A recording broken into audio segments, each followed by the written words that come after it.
And for once, not quite the split he was looking for. The reds have opened, but the next red has got to be given some extra consideration here.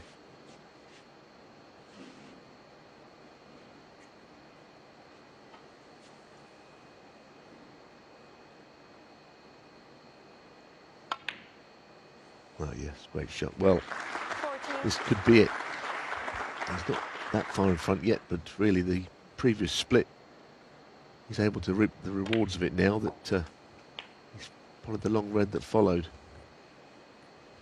Looks like the beginning of the end. In fact, some way past the beginning of the end. It's been a disappointing night clearly for Tom Ford, but you've got to hand it to O'Sullivan once again. With a slight blip in the previous frame, which was scrappy, he's been mightily impressive. Ford's had a great week. The win over Higgins was mightily impressive, but this is a player that he's just not been able to come to terms with so far in his career. This is going to be his 6th loss, it would seem, in 6 attempts. A number of them one-sided, as this looks set to be. 30.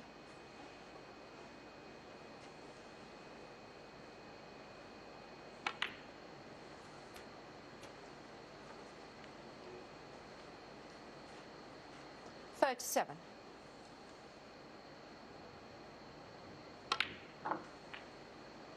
A happy O'Sullivan is quite often a lethal O'Sullivan on the table, and he's appeared very relaxed this week, thoroughly enjoying what he's doing. Perhaps even at this stage of his stellar career, finding ways to give himself an extra edge out there. Neil alluded to the fact that he's looking to undo things that perhaps he feels could be done better and reinvent them. Clearly he still has hunger for yet more success, having broken virtually every record in the book, and the way he's queuing at the moment, it's hard to see anyone stopping him. There's still plenty of good players in, of course.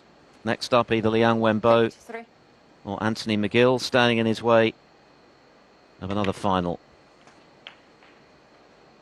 But this match is done and dusted. And he started quite brilliantly. 136 total clearance, set the tone. 90 in the second frame. The superb steal after Tom Ford was threatening a maximum.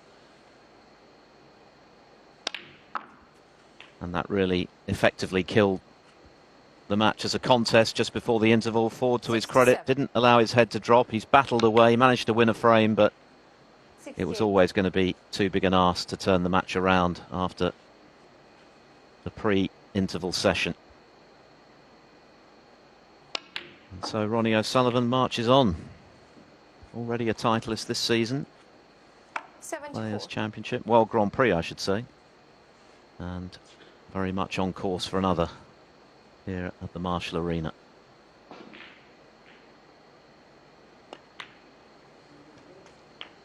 Pretty impressive stuff, Neil, all things considered. Well, I think so. The damage was done early. I mean, obviously he's been slightly deflated feel about the match since the mid-session interval. Although that wasn't a bad shot, but I think he looks very sharp. 82. And there's a sort of renewed sort of vigour about his game this week. He's the man to beat for sure. 84. Whoever wins the other semi-final, of course, his good friend Wenbo is 3-2 up over McGill, who, of course, McGill beat him in the World Championships, so 87. take nothing for granted, but Sullivan looks to be playing with a lot of freedom, and that's a very dangerous man to be up against when 91. certainly too good for Tom tonight.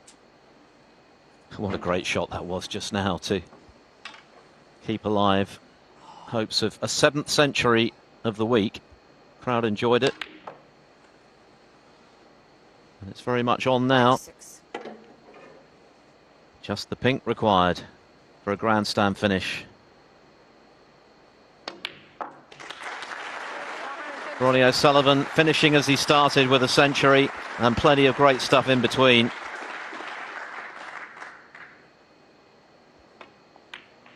Another brilliant performance from the 6 times world champion. Tom Ford just didn't have any answers this evening to the excellence of Ronnie O'Sullivan, who salutes the crowd and they respond in kind. O'Sullivan through to ranking semi-final number 87. He defeats Tom Ford in style by 5 frames to 1. Well, that was some performance from